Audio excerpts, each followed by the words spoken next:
Narrated Abdullah. While I was going with the Prophet through the ruins of Medina, and he was reclining on a date palm leaf stalk, some Jews passed by. Some of them said to the others, "Ask him, the Prophet, about the Spirit." Some of them said that they should not ask him that question, as he might give a reply which would displease them. But some of them insisted on asking, and so one of them stood up and asked, "O Abu Qasim, what is the Spirit?" The Prophet remained quiet. I thought he was being inspired divinely. So I stayed till that state of the Prophet, while being inspired, was over. The Prophet then said, "And they ask you, O Muhammad, concerning the Spirit, say, the Spirit, its knowledge is with my Lord, and of knowledge you, mankind, have been given only a little." 17.85 Narrated Aswad. Ibn Zubair said to me, "Aisha used to tell you secretly a number of things. What did she tell you about the Kaabiyeh?" I replied, "She told me that once the Prophet said, 'O Aisha, had not your people been still close to the pre-Islamic period of ignorance, infidelity, I would have dismantled the Kaabiyeh and would have made 2 doors in it, one for entrance and the other for exit.'" Later on, Ibn Zubair did the same. Narrated Abu at-Tufail. The above-mentioned statement of Ali. Narrated Anas bin Malik. Once Mu'adh was along with Allah's apostle as a companion rider.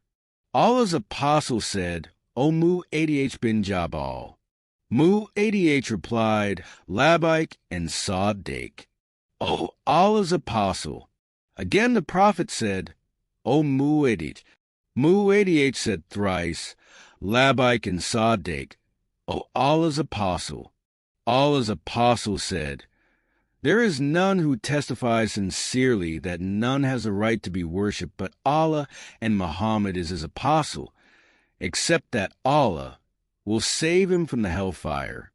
Mu'adh said, "O Allah's apostle, should I not inform the people about it, so that they may have glad tidings?" He replied, "When the people hear about it, they will solely depend on it."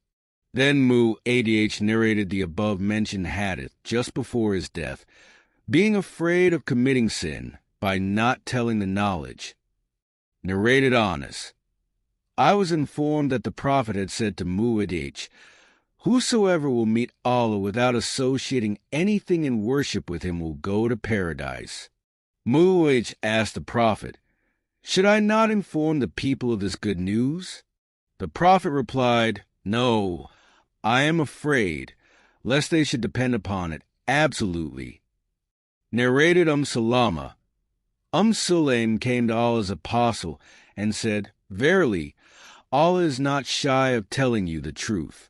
Is it necessary for a woman to take a bath after she has a wet dream, nocturnal sexual discharge?"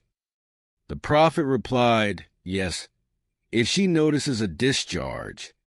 Salama then covered her face and asked, "O Allah's apostle, does a woman get a discharge?" He replied, "Yes, let your right hand be in dust," an Arabic expression you say to a person when you contradict his statement, meaning you will not achieve goodness, and that is why the son resembles his mother. Narrated Abdullah bin Umar. Once Allah's apostle said, "Amongst the trees there is a tree, the leaves of which do not fall and is like a Muslim. Tell me the name of that tree." Everybody started thinking about the trees of the desert areas, and I thought of the date palm tree but felt shy to answer. The others asked, "O Allah's apostle, inform us of it." He replied, "It is a date palm tree." I told my father what had come to my mind, and on that he said, "Had you said it, I would have preferred it to such and such a thing that I might possess."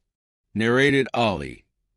I used to get the emotional urethral discharge frequently, so I requested Al-Miqdad to ask the Prophet about it. Al-Miqdad asked him, and he replied, one has to perform ablution after it. See Hadith number 269. Narrated Nafi, Abdullah bin Umar said, "A man got up in the mosque and said, 'O Allah's apostle, at which place you order us that we should assume the ihram?'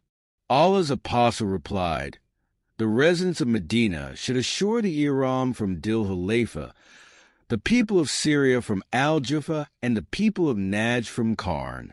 Ibn Umar further said, "The people consider that Allah's apostle had also said, 'The residents of Yemen should assume ihram from Yalamlam.'"